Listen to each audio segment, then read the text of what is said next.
Capables de gagner ensemble, mais capables de s'effondrer en fragments, les Lions indomptables restent ce paradoxe permanent du clair-obscur. À l'aube de cette nouvelle Coupe d'Afrique des Nations en terre marocaine, le Cameroun avance en terrain miné.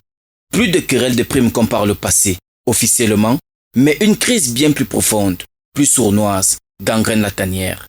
Un conflit Minsep-Fecafoot qui ne dit pas son nom, mais dont les racines plongent au plus profond de notre équipe nationale et même du pouvoir en place. Pour, dit-on, un groupe humainement bon, des joueurs stars comme André Onana, Aboubakar Vincent et autres Michael Ngade ont été écartés puisque pointés du doigt et accusés de plomber l'ambiance et de tirer l'équipe vers le bas. L'ancien sélectionneur Marc Brice et son assistant débarquaient sans préavis, comme une variable d'ajustement de trop au profit d'un David Pagou qui ira faire ses premiers tests en pleine compétition continentale pour faire oublier une élimination douloureuse dans la course à la Coupe du Monde. Et pour couronner le tout, une entrée en lice à la CAN face au Gabon avec ses stars sans le moindre match de préparation sérieux. Voilà le décor, voilà la réalité de nos Lions indomptables version 2025. Une chose est pourtant sûre, quand les Lions chutent, les joueurs sont toujours les premiers livrés à la vindicte populaire. Certains seront taxés de poisseux, d'autres de trop vieux et d'autres encore hors niveau. Mais cette fois, ils ne peuvent pas être les seuls à comparaître, car le danger aujourd'hui vient aussi et surtout des bureaux d'Etoudi, Chinga et du monument Charles Tangana. Entre le professeur Narcisse Mouele-Kombi et Samuel Eto'o, la guerre froide est permanente malgré les images trompent l'œil de la finale de la Coupe du Cameroun. Une guerre d'ego, de pouvoir et de contrôle de tous ces milliards qui gravitent autour des Lions. Et dans cette bataille institutionnelle, ce sont les joueurs qui sont manipulés et servent trop souvent de dommages collatéraux, de boucs émissaires. La température entre le Minsep et la Fecafoot pourrait bien décider du sort du Cameroun au Maroc. L'histoire est pourtant là pour rappeler la leçon.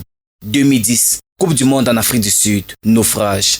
CAN 2012, 2013, rendez-vous manqué. Mondial 2014, désillusion. À chaque fois, une même constante, les crises internes avant les défaites sportives. À l'inverse, 1990, 2000, 2002, 2017. Quand l'équipe est en paix, quand le groupe prime sur les égaux, quand personne ne se croit au-dessus du maillot, les Lions deviennent imprévisibles et redoutables. Le Nigeria, le Sénégal et l'Égypte s'en souviennent encore puisqu'en ont payé les frais.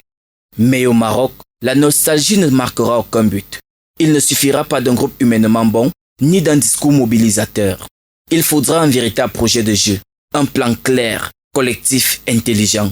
Que David Pagou et son staff sachent comment neutraliser l'adversaire. Que la défense et le milieu coupent les trajectoires, bloquent les frappes, étouffent le jeu. Et si malgré tout les tirs passent, que Davis et Passy, Simon Omosola, Simon Gapandouetbou ou Edouard Somban soient enfin ce qu'ils doivent être. Le dernier rempart, pas la dernière inquiétude. Devant, l'attaque, trop souvent stérile ces derniers mois, doit se réveiller. Brian Bomo doit assumer son statut, comprendre qu'il n'est plus seulement un talent, mais un leader, un guide pour cette jeune tanière, un homme capable de transformer l'espoir en but. Le Cameroun ne peut plus vivre sur ses archives. Le passé glorieux ne protège de rien. Et l'humiliation de 2015, avec une élimination dès la phase de poule, plane encore comme un avertissement.